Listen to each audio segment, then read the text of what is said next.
Good morning everybody. আমরা আজ class 9 এর জীবন বিজ্ঞান বিষয়ের 3rd চ্যাপ্টার জৈবনিক প্রক্রিয়ার অন্তর্গত পুষ্টি এই পর্যায়টি সম্বন্ধে আলোচনা করব। স্পেশালি উদ্ভিদ পুষ্টি বা প্ল্যান্ট নিউট্রিশন নিয়ে আমরা আজকে আলোচনা করব। আলোচনায় প্রবেশ করার পূর্বে একটি কথা জানিয়ে রাখা অত্যন্ত প্রয়োজন, সেটি হচ্ছে আমাদের এই উদ্যোগটি একটি এক্সপেরিমেন্টাল প্রজেক্ট। এখানে যদি কেউ তথ্যের অসঙ্গতি কিছু দেখেন তাহলে তার কাছে অনুরোধ যে প্রামাণ্য যে সমস্ত টেক্সট বুক রয়েছে সেগুলি দেখে সেই তথ্যের অসঙ্গতি সংশোধন করে নেবেন, অথবা কোনো এক্সপার্ট টিচারের সাথে কনসাল্ট করে এই তথ্যের অসঙ্গতি দূর করতে পারবেন। আমরা এবার আলোচনায় সরাসরি প্রবেশ করব। উদ্ভিদ বা প্রাণী প্রত্যেকের ক্ষেত্রেই দেখা যাচ্ছে যে তারা বিভিন্ন ধরনের জৈবনিক ক্রিয়া সম্পন্ন করছে। জৈবনিক ক্রিয়া বলতে যেগুলি হচ্ছে প্রাণের লক্ষণ প্রকাশ করে, যেমন চলন, গমন, রেচন, জনন ইত্যাদি। উত্তেজিতা প্রাণীদের ক্ষেত্রে এই সমস্ত বিষয়গুলি। তো এই সব জৈবনিক ক্রিয়াগুলি সম্পন্ন করতে গেলে শক্তির প্রয়োজন হয়। এই শক্তি প্রাণীরাই বা কোথা থেকে পায়, উদ্ভিদরাই বা কোথা থেকে পায়, এটা আমাদের জানতে হয়। খাদ্য থেকেই এই সমস্ত কাজ করার উপযুক্ত শক্তি পাওয়া যায়। তো খাদ্য, উদ্ভিদরা তো আর খাদ্য খায় না, তারা নিজেদের দেহে খাদ্য সংশ্লেষ করে। আর প্রাণীরা সাধারণভাবে বলা যায় প্রায় সমস্ত প্রাণীরাই খাদ্য গ্রহণ করে থাকে। উদ্ভিদরা যে খাদ্য সংশ্লেষ করে শরীরে, সেক্ষেত্রে দেখা যাচ্ছে যে সৌরশক্তিকে তারা ব্যবহার করছে এবং সেই সৌরশক্তিকে অর্থাৎ সৌরশক্তিকে রাসায়নিক শক্তিতে রূপান্তরিত করে তারা খাদ্যের মধ্যে আবদ্ধ করে রাখছে। সেই স্থৈতিক শক্তিকে প্রয়োজন মতো তারা গতীয় শক্তিতে রূপান্তরিত করছে, তার মুক্তি ঘটাচ্ছে এবং সেই অনুযায়ী তারা নিজেদের জৈবনিক ক্রিয়াকলাপ পরিচালনা করছে। কিন্তু প্রাণীদের ক্ষেত্রে কি হয় না, প্রাণীদের ক্ষেত্রে তাদের পরিবেশ থেকে খাদ্য গ্রহণ করতে হয় এবং সেই খাদ্যগুলি প্রত্যক্ষ বা পরোক্ষভাবে উদ্ভিদ থেকেই পাওয়া যায়। প্রত্যক্ষ অর্থাৎ উদ্ভিদজাত যে সমস্ত পদার্থগুলি রয়েছে সেই খাদ্য বস্তুগুলি হচ্ছে প্রত্যক্ষভাবে পাওয়া যায়, প্রত্যক্ষ উৎস। আর পরোক্ষ উৎস হচ্ছে প্রাণীজাত যে সমস্ত খাদ্যগুলি অন্যান্য প্রাণীরা গ্রহণ করে থাকে, সেই প্রাণী দেহগুলি কিন্তু তৈরি হচ্ছে উদ্ভিদ থেকেই পাওয়া খাদ্যের উপর নির্ভর করে।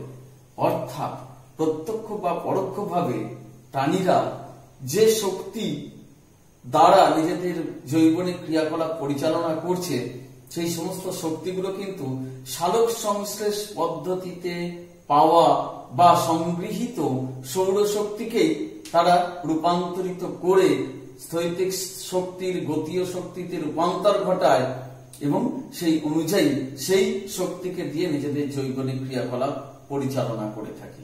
তাহলে এখানে পুষ্টি কাকে বলবো আমরা?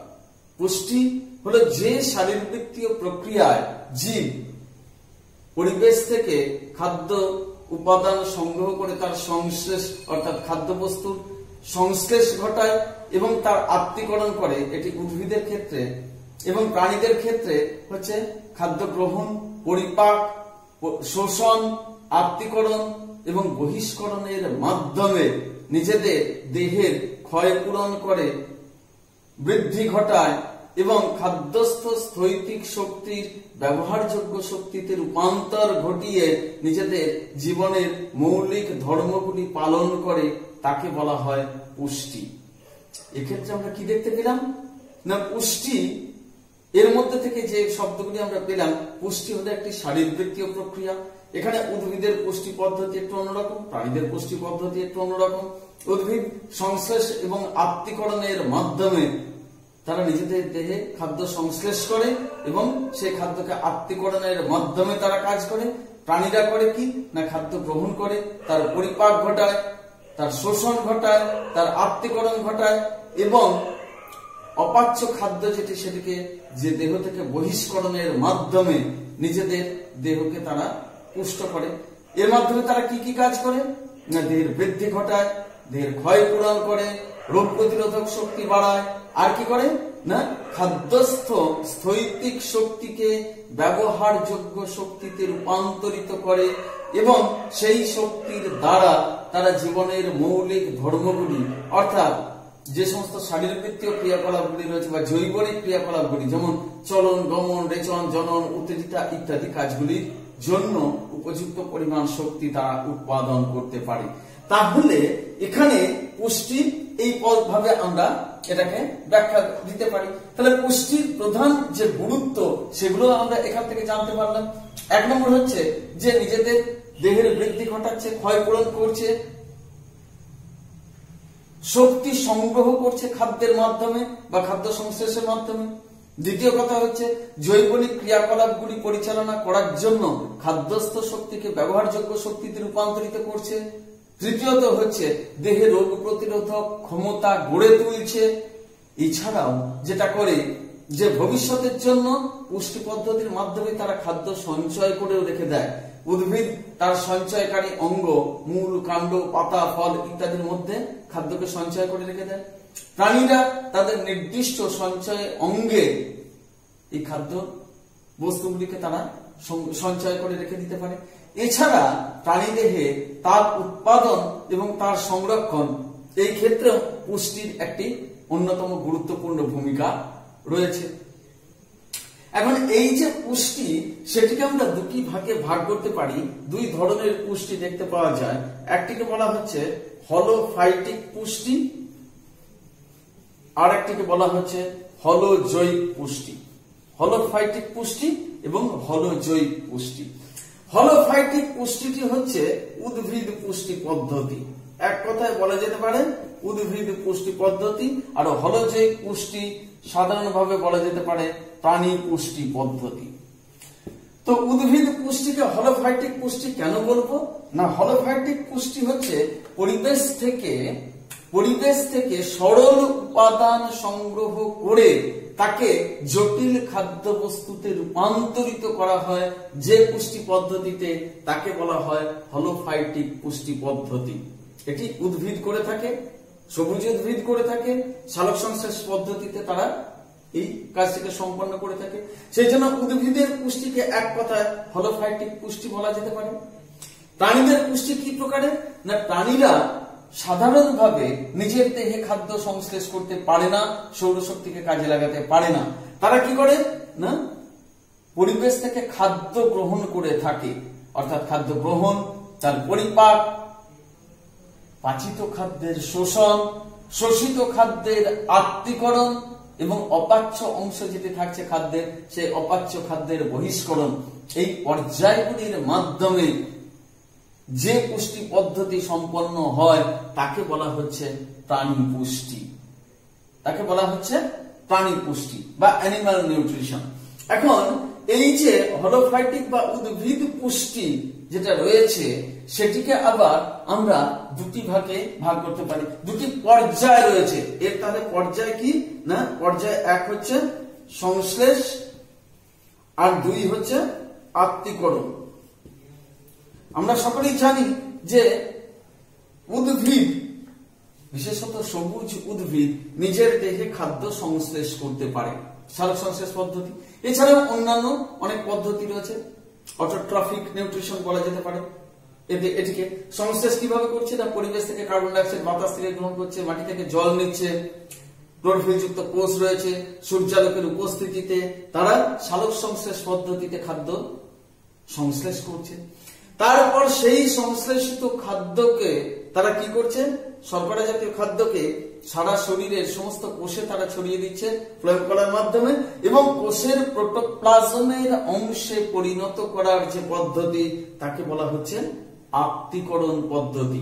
এই দুটি পদ্ধতি মিলে হচ্ছে হলোফাইটিক পুষ্টি এবং সেটি উদ্ভিদের প্রধান পুষ্টি পদ্ধতি এইটি উদ্ভিদের ক্ষেত্রে। প্রাণী পুষ্টির ক্ষেত্রে 5টি পর্যায় রয়েছে। কি কি? এক নম্বর হচ্ছে খাদ্য গ্রহণ, তারপর হচ্ছে গৃহীত খাদ্যের পরিপাক, পাচিত খাদ্যের শোষণ, শোষিত খাদ্যের আত্তীকরণ এবং অপাচ্য খাদ্য, যে খাদ্যের অংশটা পরিপাক হলো না সে অপাচ্য খাদ্যের দেহ থেকে বহিষ্করণ। এই 5টি পর্যায়ের মাধ্যমে প্রাণী পুষ্টি সংঘটিত হয়ে থাকে। তা এখন আমরা এই উদ্ভিদের পুষ্টি যেটি রয়েছে সেটি সম্পর্কে আমরা আলোচনা করব। এই উদ্ভিদের পুষ্টি যা হলোফাইটিক পুষ্টি হিসেবে পরিচিত, সংশ্লেষ এবং আত্তীকরণ এই দুটি পর্যায় নিয়ে গঠিত হয়েছে, সেটি এক প্রকারের পুষ্টি পদ্ধতি। সেটিকে কি বলবো আমরা? সেটাকে বলছি আমরা স্বভোজী পুষ্টি পদ্ধতি।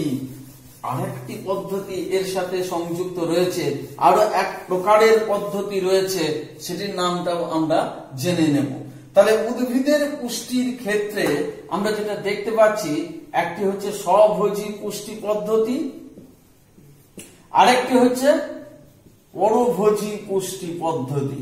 স্বভোজী পুষ্টি পদ্ধতির পর্যায়গুলির কথা আমরা জানলাম, সংশ্লেষ এবং আত্তীকরণ। সংশ্লেষিত খাদ্যবস্তু কোষের প্রোটোপ্লাজমের অংশ বিশেষে পরিণত হওয়াকে বলা হচ্ছে আত্তীকরণ, এটা আমরা জানলাম। এবার আসছি পরভোজী পুষ্টি পদ্ধতি। কিছু কিছু উদ্ভিদের ক্ষেত্রে এই ধরনের পুষ্টি পদ্ধতি দেখতে পাওয়া যায়, যে পুষ্টি পদ্ধতিতে তারা হয় অন্য কোনো আশ্রয়দাতা উদ্ভিদ দেহ থেকে খাদ্যরস শোষণ করছে, অথবা কোনো মৃত জীব দেহ থেকে খাদ্যরস শোষণ করছে, অথবা অন্য কোনো উদ্ভিদের সাথে পুষ্টি পদার্থ আদান প্রদানের মাধ্যমে নিজের পুষ্টি সম্পন্ন করছে। এরকম যে পুষ্টি পদ্ধতি সেটিকে বলা হচ্ছে পরভোজী পুষ্টি পদ্ধতি। এই পরভোজী পুষ্টি আবার বহু রকমের রয়েছে। সেগুলি কি কি? যেমন হচ্ছে পরজীবী পুষ্টি পদ্ধতি বা প্যারাসাইটিক পুষ্টি পদ্ধতি, প্যারাসাইটিজম। দ্বিতীয়ত হচ্ছে মৃতজীবী পুষ্টি পদ্ধতি বা স্যাপ্রোফাইটিক পুষ্টি পদ্ধতি। 3 নম্বর হচ্ছে মিথজীবী বা অন্যান্যজীবী পুষ্টি পদ্ধতি, মিথজীবী বা অন্যান্যজীবী পুষ্টি পদ্ধতি, অর্থাৎ এক কথায় যাকে বলে সিম্বায়োসিস। এবং হচ্ছে পতঙ্গভূ পুষ্টি পদ্ধতি। এগুলি সম্বন্ধে আমরা এবার জানবো। এগুলি কি, কেমন ভাবে এটি সংঘটিত হয়, কাদের দেহে সংঘটিত হয়, সেই বিষয়গুলি সম্বন্ধে এবার আমরা জানবো। তো প্রথমেই আমরা বললাম পরভোজী পুষ্টি পদ্ধতির ক্ষেত্রে কি না, সংশ্লেষ এবং আত্তীকরণ ব্যতীত তারা কি কাজ করছে? অন্য কোনো আশ্রয়দাতা উদ্ভিদ থেকে পুষ্টিরস শোষণ করছে, অথবা মৃত জীব দেহাবশেষ থেকে পুষ্টিরস শোষণ করছে, অথবা অন্য কোনো উদ্ভিদের সাথে পুষ্টি পদার্থ আদান প্রদান করছে। এই সমস্ত পদ্ধতির মাধ্যমে নিজেদের পুষ্টি সম্পন্ন করছে। এখন আসছি আমরা পরজীবী পুষ্টি পদ্ধতিতে।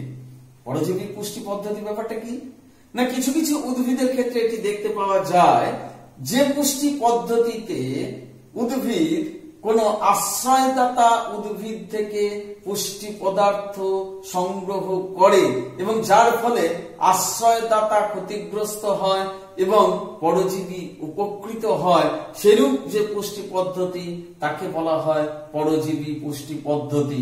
এবং এই উদ্ভিদগুলিকে বলা হয় পরজীবী উদ্ভিদ। এদের উদাহরণ হিসেবে বলা যেতে পারে স্বর্ণলতা, র্যাফলেশিয়া। এগুলি হচ্ছে পূর্ণ পরজীবী উদ্ভিদ। পূর্ণ এবং আংশিক দুই প্রকারের পরজীবী উদ্ভিদ প্রকৃতিতে দেখতে পাওয়া যায়। সেই পূর্ণ পরজীবী উদ্ভিদের মধ্যে আমরা দেখতে পাচ্ছি স্বর্ণলতা, র্যাফলেশিয়া ইত্যাদি। স্বর্ণলতা, র্যাফলেশিয়া এইগুলো হচ্ছে পূর্ণ পরজীবী উদ্ভিদ। এরা কি কাজ করে? যেমন স্বর্ণলতা উদ্ভিদ সোনার রঙের, সোনালী রঙের সরু সরু সুতোর মতো যে উদ্ভিদগুলি রয়েছে, তারা কি কাজ করছে না, তারা আশ্রয়দাতা উদ্ভিদকে পুরো ছেয়ে ফেলছে। এদের দেহ থেকে এক প্রকারের চোষক মূল উৎপন্ন হয়, যা আশ্রয়দাতা উদ্ভিদের কাণ্ডকে ভেদ করে ইনজেকশনের ছুঁচের মতো ভেতরে প্রবেশ করে যায় এবং ফ্লোয়েম কলা পর্যন্ত পৌঁছে যায়। সেখান থেকে ওই যে খাদ্য রসটা পরিবাহিত হয়, সেখান থেকে তারা খাদ্য রসকে শোষণ করতে থাকে, দিয়ে নিজেদের পুষ্টি সম্পন্ন করে। র্যাফলেশিয়া সেই উদ্ভিদটিরও ক্ষেত্রে একই কথা প্রযোজ্য। এদের মূল কাণ্ড পাতা ইত্যাদি কিছু থাকে না, ওই হস্টোরিয়া থাকছে চোষক মূল, তার মাধ্যমে তারা আশ্রয়দাতা উদ্ভিদ থেকে পুষ্টিটা সম্পূর্ণভাবে গ্রহণ করে বেঁচে থাকে। সেই জন্য তাদেরকে বলা হচ্ছে পূর্ণ পরজীবী উদ্ভিদ। আংশিক পরজীবী কিছু কিছু রয়েছে, যেমন হচ্ছে শ্বেতচন্দন। এই শ্বেতচন্দন কি কাজ করে না, এটি সহজে পুষ্টি পদার্থ সম্পন্ন করে, কিন্তু কিছু পরিমাণ পুষ্টি পদার্থ অন্য আশ্রয়দাতা উদ্ভিদ থেকেও তারা গ্রহণ করতে থাকে। চন্দন, লোরান্থাস, ভিসকাম ইত্যাদি কতগুলো উদ্ভিদ রয়েছে যারা হচ্ছে আংশিক পরজীবী উদ্ভিদ। নেক্সট আসছে আমরা মৃতজীবী পুষ্টি পদ্ধতিতে। মৃতজীবী পুষ্টি পদ্ধতি বা স্যাপ্রোফাইটিক নিউট্রিশন কিরকম না, উদ্ভিদ কিছু কিছু ক্ষেত্রে দেখতে পাওয়া যায় যে মৃত জীব দেহ যেগুলি রয়েছে তাদেরকে বিশ্লিষ্ট করে, নিজ দেহ নিঃসৃত উৎসেচকের সাহায্যে সেটি বিশ্লিষ্ট করে এবং বিশ্লিষ্ট করার পর সেই পুষ্টি উপাদানগুলিকে তারা সংগ্রহ করে নিজেদের পুষ্টি সম্পন্ন করে। যেমন ছত্রাক, এই যে ছত্রাক, যেমন আমরা ব্যাঙের ছাতা যাকে বলে থাকি, সেই ব্যাঙের ছাতা সেটা কি কাজ করে না, পচা খড় টর ইত্যাদির উপরে জন্মাচ্ছে। পচা খড়টা কি জিনিস, যাকে আমরা এগুলোকে আমরা বলে থাকি মাশরুম বা ছত্রাক, এক প্রকার অ্যাগারিকাস। সেই অ্যাগারিকাস ছত্রাকটা কি করছে, অ্যাগারিকাস বাইসপোরাস, অ্যাগারিকাস ক্যাম্পাস্ট্রিস ইত্যাদি, এই ছত্রাকগুলি কি করছে না, পচা খড় ইত্যাদি থেকে তারা পুষ্টির রস সংগ্রহ করছে। পচা খড়টা কি না, ধান গাছের মৃতদেহ বলা যেতে পারে। সেই ধান গাছের মৃতদেহের উপরে তারা জন্মাচ্ছে, নিজ দেহ নিঃসৃত উৎসেচকের প্রভাবে তাকে বিশ্লিষ্ট করছে, বিশ্লিষ্ট করে সেখান থেকে তারা পুষ্টি রস সংগ্রহ করছে, করে নিজেদের জীবন ধারণ করছে। সেই জন্য এদেরকে বলা হচ্ছে, এই পুষ্টি পদ্ধতিকে বলা হচ্ছে মৃতজীবী পুষ্টি পদ্ধতি। অর্থাৎ যে পুষ্টি পদ্ধতিতে উদ্ভিদ তার দেহ নিঃসৃত উৎসেচকের প্রভাবে কোন মৃত জীব দেহকে বিশ্লিষ্ট করে সেখান থেকে পুষ্টি উপাদান সংগ্রহ করে নিজেদের পুষ্টি সম্পন্ন করে, তাকে বলা হয় মৃতজীবী পুষ্টি পদ্ধতি। আর এই উদ্ভিদগুলিকে বলা হয় মৃতজীবী উদ্ভিদ। যেমন হচ্ছে বিভিন্ন ধরনের ছত্রাক যেগুলি রয়েছে, সেটা সপুষ্পক উদ্ভিদের মধ্যে রয়েছে মনোট্রোপা, যারা হচ্ছে মৃতজীবী। তাহলে এটা হচ্ছে ছত্রাক। ছত্রাকের মধ্যে হচ্ছে অ্যাগারিকাস বলা যেতে পারে, আমরা সায়েন্টিফিক নামটাই বললাম অ্যাগারিকাস, বা ব্যাঙের ছাতা বলা যায়, অনেক সময় মাশরুমও বলা হয়। আর কি মনোট্রোপা, এই উদ্ভিদটি হচ্ছে মৃতজীবী, পূর্ণ মৃতজীবী উদ্ভিদ এরা। মিথ্রজীবী বা অন্যান্য জীবী, ইংরেজিতে বলা হচ্ছে সিম্বায়োসিস পুষ্টি পদ্ধতি, সিম্বায়োসিস নিউট্রিশন। এটা কিরকম না, এখানে দুটি উদ্ভিদ দেখতে পাওয়া যায়। দুটি উদ্ভিদ কিরকম, দুই ধরনের। একদল হচ্ছে একদল আরেক দলকে কি করছে, পুষ্টি পদার্থ আদান প্রদান করছে, তারা আদান প্রদান করছে। উদাহরণ একটা দিলে পরে বুঝতে পারা যাবে। মিথজীবী পুষ্টি পদ্ধতির একটি উদাহরণ হিসেবে বলা যেতে পারে লাইকেন। লাইকেন কি নিয়ে গঠিত হয়েছে, শৈবাল এবং ছত্রাক, এই নিয়ে তাদের দেহ গঠিত হয়েছে, শৈবাল ও ছত্রাক। শৈবাল হচ্ছে সবুজ সালোক সংশ্লেষকারী, তারা নিজেদের দেহে খাদ্য সংশ্লেষ করছে এবং সেই সংশ্লেষিত খাদ্য তারা ছত্রাককে প্রদান করছে। পরিবর্তে ছত্রাক কি কাজ করছে, খনিজ লবণ এবং জল শোষণ করছে, আশ্রয় দাতা হিসেবে কোন গাছের সাথে এটিকে সংলগ্ন করে থাকতে সাহায্য করছে এবং এই খনিজ লবণ ও জল শৈবালকে প্রদান করছে। এইভাবে তারা একে অপরকে পুষ্টি পদার্থ আদান প্রদান ঘটাচ্ছে এবং যৌথভাবে একটি বিশেষ গঠনের সৃষ্টি করছে, যেটিকে বলা হচ্ছে লাইকেন, যেটিকে বলা হচ্ছে লাইকেন। অর্থাৎ এক্ষেত্রে কেউই ক্ষতিগ্রস্ত হচ্ছে না, কেউই বিশেষ উপকৃত হচ্ছে না। যেটা আমরা পরজীবী পুষ্টি পদ্ধতির ক্ষেত্রে দেখলাম, আশ্রয়দাতার ক্ষতি হচ্ছে এবং পোষক এখানে উপকৃত হচ্ছে। কিন্তু এই মিথজীবী পুষ্টি পদ্ধতিতে কেউই উপকৃত, দুজনেই উপকৃত হচ্ছে, কেউই বিশেষভাবে ক্ষতিগ্রস্ত হচ্ছে না। তাই আদান প্রদানের মাধ্যমে, পুষ্টি পদার্থ আদান প্রদানের মাধ্যমে এই প্রকার পুষ্টি সম্পন্ন হয় বলে একে বলা হচ্ছে মিথজীবী পুষ্টি পদ্ধতি, এবং উদ্ভিদগুলিকে বলা হয় মিথজীবী উদ্ভিদ। এছাড়া আরো একটি উদাহরণ রয়েছে, যেমন সিম্বিগোত্রীয় উদ্ভিদ, ছোলা, মটর, মুগ, মসুর ইত্যাদির দেহে দেখা যাচ্ছে যে মটর গাছ তার যে শেকড় রয়েছে, মূল, সেই শেকড় যে মূলটা রয়েছে সেই শেকড়ের ক্ষেত্রে দেখতে পাওয়া যাচ্ছে যে কিছু গুটি উৎপন্ন হয়েছে। এই গুটিগুলোকে কি বলা হচ্ছে না অর্বুদ বলা হচ্ছে, ইংরেজিতে বলা হচ্ছে নডিউল। এই যে নডিউল গুলো সৃষ্টি হয়েছে, অর্বুদ গুলো, এই অর্বুদ গুলো অ্যাকচুয়ালি রাইজোবিয়াম ব্যাকটেরিয়ার সমন্বয়ে গঠিত হয়েছে। রাইজোবিয়াম ব্যাকটেরিয়ার সমন্বয়ে এটি গঠিত হয়েছে। মটর গাছ ও রাইজোবিয়াম ব্যাকটেরিয়া, এরা হচ্ছে মিথজীবী উদ্ভিদ। মটর গাছের মূলে রাইজোবিয়াম ব্যাকটেরিয়া অর্বুদ সৃষ্টি করছে। মটর গাছের কোষও থাকছে, রাইজোবিয়াম ব্যাকটেরিয়া তার মধ্যে অবস্থান করছে। এই রাইজোবিয়াম ব্যাকটেরিয়া একটি অন্যতম গুরুত্ব হলো এই যে এরা বাতাসের নাইট্রোজেনকে গ্রহণ করে নাইট্রেট লবণে রূপান্তরিত করতে পারে। আমরা প্রত্যেকেই জানি যে প্রোটিন গঠনের জন্য নাইট্রোজেন একান্ত আবশ্যক। উদ্ভিদ কি কাজ করছে না কার্বন ডাই অক্সাইড এবং জলের সমন্বয়ে তারা শর্করা জাতীয় খাদ্য উৎপাদন করছে। শর্করার প্রধান উপাদান কার্বন, হাইড্রোজেন, অক্সিজেন। ফ্যাটের প্রধান উপাদান কার্বন, হাইড্রোজেন, অক্সিজেন, এবং প্রোটিনের প্রধান উপাদান হচ্ছে কার্বন, হাইড্রোজেন, অক্সিজেন এবং নাইট্রোজেন। সুতরাং উদ্ভিদের পুষ্টির ক্ষেত্রে নাইট্রোজেন একটি অত্যাবশ্যকীয় উপাদান। সেই নাইট্রোজেনের ঘাটতি মেটানোর জন্য কি করছে, মাটিতে যে সূক্ষ্ম সূক্ষ্ম ছিদ্র রয়েছে যার মধ্যে যে বাতাস প্রবেশ করছে, সেই বাতাস থেকে নাইট্রোজেনকে গ্রহণ করছে রাইজোবিয়াম এবং তাকে নাইট্রেট লবণে পরিণত করে সেটি মটর গাছকে সরবরাহ করছে। পরিবর্তে মটর গাছ থেকে তারা পুষ্টি পদার্থ গ্রহণ করছে। এইভাবে পুষ্টি পদার্থ আদান প্রদানের মাধ্যমে, অর্থাৎ মটর গাছ থেকে তারা সংশ্লেষিত খাদ্যকে গ্রহণ করে নিজেরা বেঁচে থাকছে। এইভাবে তারা এই মিথজীবী পুষ্টি পদ্ধতিটিকে সম্পন্ন করে থাকে।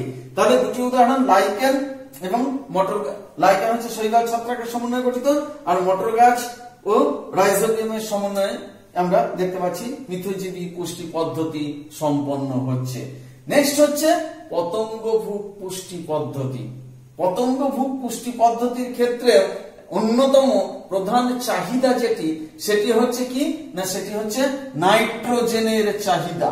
যেটা এখানে রাইজোবিয়াম যে কাজটা করছে, বাতাসের নাইট্রোজেনকে নাইট্রেটে রূপান্তরিত করে মটর গাছকে সরবরাহ করছে, একই ধরনের বিষয়টা পতঙ্গভুক পুষ্টি পদ্ধতির ক্ষেত্রেও গুরুত্বপূর্ণ। সেটা হচ্ছে নাইট্রোজেনের চাহিদা মেটানোর জন্য পতঙ্গভুক গোষ্ঠী, একটা বিভিন্ন রকমের উদ্ভিদ রয়েছে। তাদের উদাহরণ কি না, তাদের কলসপত্রী, পাতা ঝাঁঝি, তারপর হচ্ছে ড্রসেরা বা সূর্য শিশির, পাতা ঝাঁঝি ইত্যাদি যে উদ্ভিদগুলো রয়েছে, তারা নাইট্রোজেনের চাহিদা মেটানোর জন্য একটি অদ্ভুত পদ্ধতি অবলম্বন করে থাকে। ছোট ছোট পোকা মাকড় পতঙ্গ ইত্যাদিগুলিকে নিজের দেহে তৈরি করা ফাঁদ বা ট্র্যাপের মধ্যে তাদেরকে ফেলে এবং সেখানে তাদেরকে মেরে ফেলে এবং জারক রস নিঃসরণের মাধ্যমে সে মৃতদেহকে বিশ্লেষণ করে এবং তার থেকে নাইট্রোজেন পদার্থটাকে তারা শোষণ করে নেয়। সেটি কলসপত্রী, সূর্য শিশির, পাতা ঝাঁঝি সবারই ক্ষেত্রেই এই প্রকারের পুষ্টি পদ্ধতি দেখতে পাওয়া যায়। তো কলসপত্রী বা নেপেনথেস এটি কোথায় সাধারণভাবে দেখতে পাওয়া যায় না, সাধারণভাবে দেখতে পাওয়া যায় খাসিয়া, জয়ন্তিয়া, গাঢ় প্রভৃতি পাহাড়ে এই ধরনের উদ্ভিদটিকে দেখতে পাওয়া যায়।